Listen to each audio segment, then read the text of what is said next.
خانہ کعبہ کی تاریخ۔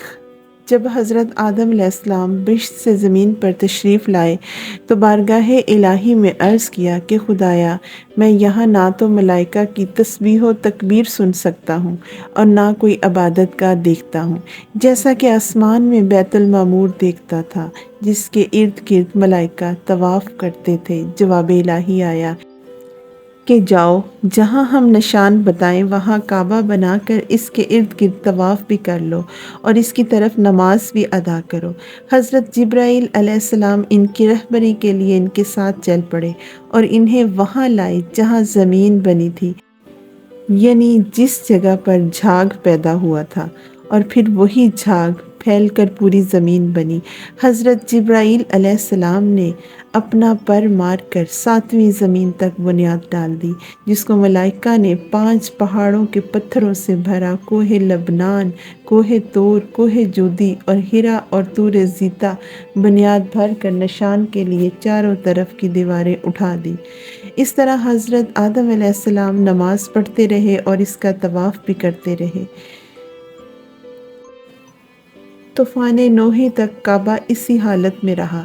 اس وقت وہ عمارت تو آسمان پر اٹھا لی گئی اور یہ کعبہ کی جگہ اونچے ٹیلے کی طرح رہ گئی، مگر لوگ پھر بھی برکت کے لیے یہاں آتے تھے اور آ کر دعائیں مانگتے تھے۔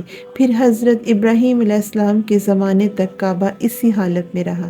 جب حضرت اسماعیل اور ہاجرہ اس میدان میں آ کر ٹھہرے اور ان کی وجہ سے یہاں کچھ آبادی ہو گئی، تب حضرت ہاجرہ کے انتقال کے بعد حضرت ابراہیم علیہ السلام کو حکم ہوا کہ اسماعیل کو ساتھ لے کر یہاں عمارت کعبہ بنائیں۔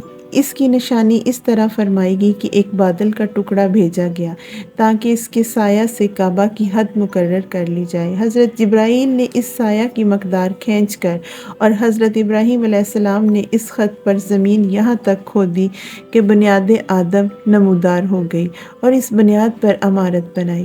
اس کی بلندی 9 ہاتھ اور رکن اسود سے رکن شامی تک کی دیوار 33 ہاتھ اور رکن شامی سے رکن غربی تک کی دیوار 22 ہاتھ اور رکن غربی سے رکن یمانی تک 31 ہاتھ، رکن یمانی سے پھر رکن اسود تک 20 ہاتھ، لہٰذا اس وقت یہ کعبہ مستطیل کی شکل تھا۔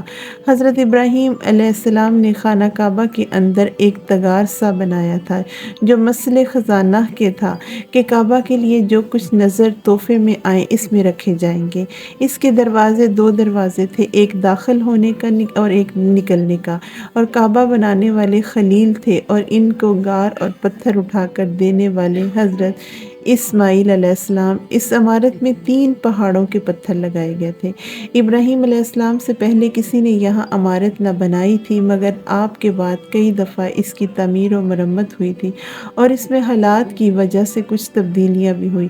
مثلاً اس کی اونچائی دگنی کر دی گئی، دروازہ 2 کی بجائے 1 اور اس کا رقبہ بھی کم کر دیا گیا تھا، لیکن بعد میں اسے پھر پرانے رقبہ پر ہی تعمیر کیا گیا۔